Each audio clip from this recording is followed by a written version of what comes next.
Sometimes, as somebody who's embedded in the sciences, escapes the best of us, the most passionate of us, that wonder can be a void in our day-to-day work.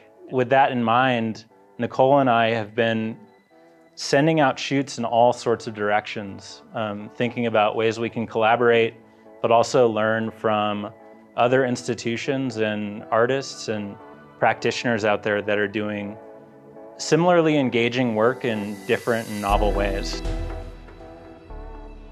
What can happen through a deep collaboration between people researching with different backgrounds, all in a collective research space.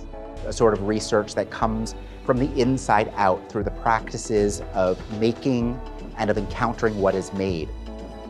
Having that center and having my daughter and being able to take her to these places really just makes you very self-reflective, and something like this is just monumental. I hope something like this stays around for generations. It just makes each generation better and better.